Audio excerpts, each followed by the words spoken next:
Hello, I'm Professor Carol Tosone from NYU School of Social Work, and I'm delighted to be with you to talk to you about the topic of 9/11 and shared trauma. It's an area that I've been researching for the past 20 years, and like many phenomenon, and for many professionals, we oftentimes become interested in a topic because of our personal experiences.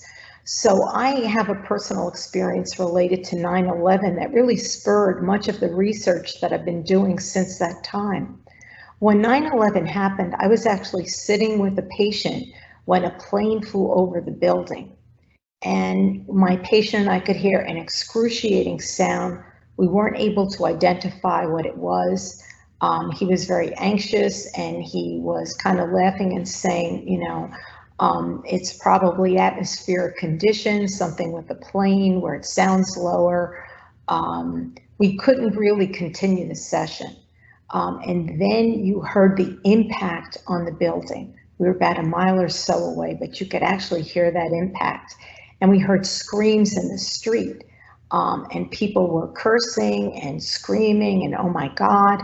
And at the time, there was a New York City primary going on. So my patient just, again, anxiety, the laughter came from the anxiety, said, oh, they're probably protesting the primary downstairs. And then, of course, we heard sirens, and we knew something was going on. The session ends, and as I go outside, I see people crying in the elevator on their way out. And we knew something very, very important had happened, something that was life-altering. And when I went downstairs, I could see the towers in flames. You could see people all around preoccupied, sirens nonstop. And it was something that was it made such a profound impact that even to this day, we talk about pre-9/11 experiences and post-9/11 experiences. And I was so struck by this that I wanted to know what other people experienced. And working downtown, I had patients who worked in the towers. I had patients who worked nearby as teachers, as personal trainers, and many of them had 9/11 narratives of being caught in the smoke. People who immediately knew that it was terrorism. Other people naively thought that, why would a plane hit the building? How stupid could you be? Much less two small planes, which was the initial report. And when I talked with my patients who worked in the towers, I found that when they contacted me later that day, and there was a lot of difficulty with contact and transmission, just because the cell towers had fallen. But when I heard from them, I was crying, I was weeping in talking with them. And I was struck by this, that here I'm so professional, you can hear it in my voice now, but when it comes to 9/11, that there was a blurring of professional and personal boundaries. So the intimacy and the care that I felt for my clients, that when we talk about loving our patients or clients, however, we use both, obviously, in social work, both terms, there's a sense of, is that love, are there boundaries? So in some ways, the feelings we have are one of a love that we keep contained. So I was so struck by my experiences, I started to ask colleagues there and, in other parts of the city and who work downtown, and many of them reported similar feelings and experiences. So that really spawned my research. And the first place I started actually was, I was teaching at the time. And many of my students, they were so preoccupied. We also had anthrax scares in the subways then. And I was teaching a group class, and they were too preoccupied to focus on the content. So what I did was basically to make an assignment for them to report their experiences. They shared their experiences with one another in writing. They added to their own experiences. Then I had them look up literature that spoke to what they felt. And that was the first article that came out of the research. It was students reporting their experiences. And I really got from that a foreshadowing of what I found in my research related to 9/11 with professionals, New Orleans with Hurricane Katrina, and now with COVID, and also the legacy of the Troubles, is that many people felt where they felt supported by their supervisors and their agencies, they fared better. So that the agencies, our educational institutions, can serve as you, if you will, as a holding environment. So that was the first thing that that we learned, and it was very cathartic for the students to really get out their stories, and it was very meaningful. And that publication is in Psychoanalytic Social Work Journal, which are links that we'll provide for you. Now, the first formal study I undertook was with Manhattan clinicians, and it was a few years after 9/11. And we got the results from 481 social workers. And what I was very interested in is shared trauma. Now, what we did is we looked at the scores from the Professional Quality of Life Scale, which looks at compassion fatigue, compassion satisfaction, burnout. It looks at a number of factors, but I was focused on secondary trauma and compassion fatigue. Looked at that, and also we looked at the PCLC, which was the post-traumatic checklist, which looked at one's primary experience and one's secondary experiences related to trauma. Because the thing that I was most struck by is not only as social workers are we exposed primarily, but we're also exposed secondarily. So when people were writing about 9/11 experiences, they were using terms like compassion fatigue and secondary trauma. And I think those terms don't fully capture the nature and the experiences of what I or my colleagues went through. In other words, we have our own 9/11 narratives to tell, in addition to our own experiences in talking with, our clients, and how it feels to hear their stories secondhand. So in other words, you can be traumatized both primarily as well as secondarily. And what we found is that many of the people in our study, they were duly impacted. They all had their own 9/11 narratives to tell. And we found that people who were more insecurely attached were more prone to be traumatized for both primary, secondary, and shared trauma. So what we did is we put together a construct that weighted both of them equally and looked at that. And hence the subsequent research on shared trauma was really born. And from that, what we did is we looked at the open-ended questions. And what we started to find were themes that came across not only for 9/11, but in subsequent research I did.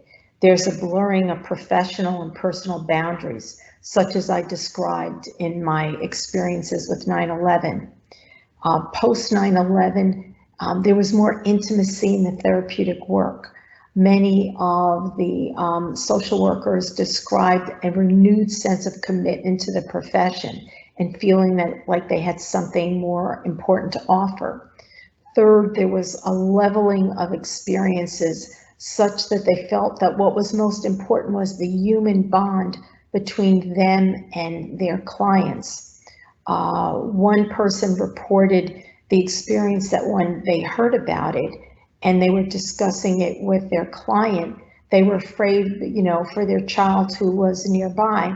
And the therapist was very anxious, and the client says, okay, let's stop the session here, pick up the phone, call who you need to make sure your child's okay. So here you have the client taking care of the therapist, which is noteworthy. So you had increased intimacy, a blurring of professional and personal boundaries. And I think also another thing that you had was more self-disclosure. because social workers were more inclined to basically say what their experience was. Now, let's say if you have a history yourself of sexual abuse and you're working with a client who also has a history, they may ask you whether or not you have, and that's your prerogative whether or not you reveal it. But when you are both exposed to the same collective trauma, that becomes in other words, that's a luxury. They know you are impacted. They don't know how, they don't know to what extent, they don't know where you were with who, but they know that you have a 9/11 narrative. So the therapist became increasingly more self-disclosing about their 9/11 experiences, and it generalized to their work later on. So from that, one of the things I was curious about, that was a one-time terrorist event. And I was curious, did that extend, if you will, to natural disasters? So following Hurricane Katrina, I had the opportunity to research 244 social workers and other trauma therapists. We extended it to mental health professionals who are focused on trauma work. We looked at the aftermath of Hurricane Katrina and what their experiences were like. And we developed an instrument called the Shared Traumatic and Professional Post-Traumatic Growth Inventory. Because one of the things that we found from 9/11, importantly, we termed as professional post-traumatic growth. That is, not only did people take great strides in taking better care of themselves to have a positive impact, post trauma, but also we found that extended beyond their personal life to their professional lives. So people were taking better care of themselves. Many of them were working shorter hours. Many of them left agency positions for private practice where they perceived that they had more autonomy. Many people retired. Like, people were doing things that they felt were taking better care of themselves, limiting the amount of trauma clients that they worked with. So they were definitely taking better care of themselves. So we wanted to see, how did this fare in a natural disaster? And looking at New Orleans, clinicians from New Orleans post-Hurricane Katrina, they, as we know now from their experience with Hurricane Ida, they get impacted almost in a chronic way. Every hurricane season, they're bracing for another Katrina, and now they've just had it with Hurricane Ida. So with Hurricane Katrina, one of the things that was different, we basically did a replication study, and one of the things that we found different was the social workers and other therapists from New Orleans, they were more resilient, but they were also more avoidant in their attachment style. And one of the significances of this is that basically it wasn't so much that they had a difficult experience, but what it was is they were resilient, but they also avoided things. So kind of the mantra, if you will, the mantra with Hurricane Katrina was basically, you party, you just enjoyed, you lived for the day, so that the resiliency was also kind of in blocking out the impact of what occurred. Another difference that we found with Hurricane Katrina, we also captured somewhat of a different sample. With 9/11, we had seasoned clinicians, many of them in private practice. With Hurricane Katrina, we captured more agency practicing people, and also many of them were devastated personally, like they lost their homes with Hurricane Katrina. They were displaced, they fled the city, many of them fled the county or the state, and the clients they worked with could not. Many of them were left in the Superdome, they were left without the needed resources, and Hurricane Katrina was such a painful reminder about the racial disparities that existed. 9/11, we get a glimpse of that, but with Hurricane Katrina, it was glaring. And many of the social workers reported feeling a tremendous amount of guilt that they had the privilege of leaving the area when their clients couldn't. And that really, that complicated their response, that complicated their grieving response. And importantly, from both 9/11 and Katrina, what we found is that professional organizations and also agency structures have the potential to serve as holding environments, if you will, so that, you know, they could ensure proper training, they could ensure self-care, they could put self-care mechanisms in place for the workers, which would be helpful. But basically, a lot of people reported the failings of their agencies in that they were dealing with stuff on a personal level, trying to, you know, take care of their homes. When they were forced to go into work, they felt it was unfair, they couldn't do it. So that really played a part. That played a significant part, if you will. Just so you understand this is something, this shows what we need to do. And I'm currently doing a research project around COVID, and we looked at social workers across the country. And we've had so far about 4,000 plus responses. And as we're going through the qualitative answers to some questions, what we're finding, this really reinforces those findings, that they were feeling guilty in terms of the advantages they had in relation to their clients with COVID, in terms of being able to flee, you know, closed quarter urban settings. They felt that their agencies didn't support them. Many of them were overloaded. They wanted to take better care of themselves. And a lot of them were mad at their agencies and their professional organizations that they feel failed them. So I think this is an important takeaway from the research.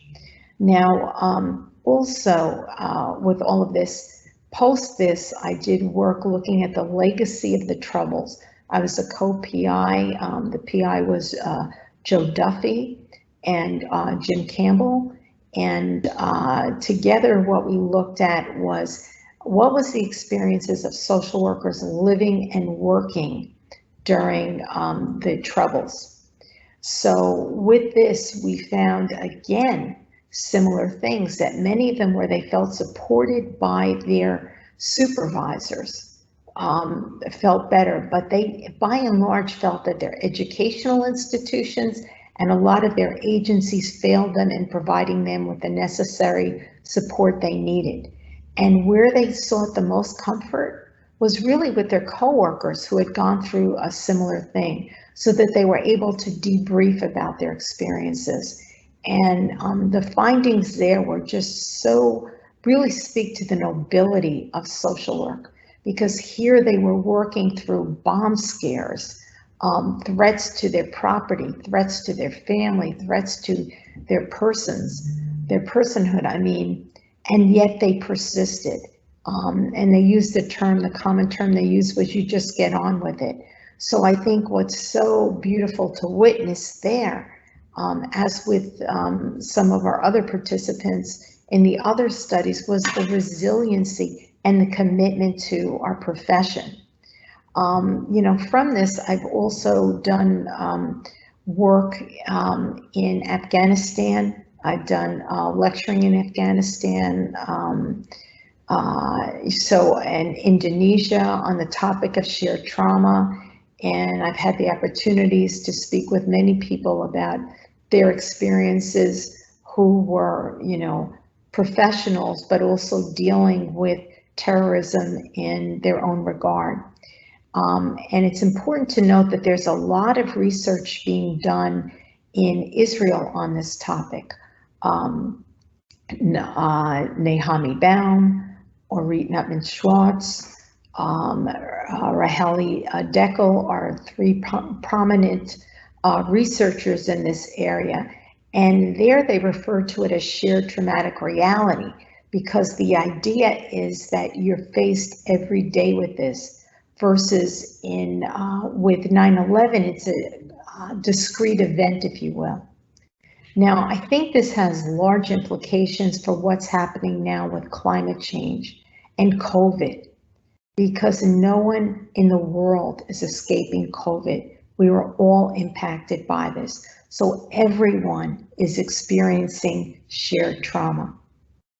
And, with that, I think it really calls for the use of this term or related terms in regard to collective trauma, but anything that speaks to the dual nature of the experiences.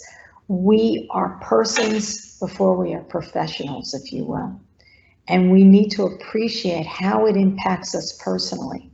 So when I define shared trauma, it refers to the affective, the behavioral, the cognitive, the spiritual reactions that occur within us because of our dual exposure. And we need to appreciate there's a reciprocity in that our personal experiences can impact our work, and our work can impact our personal reactions.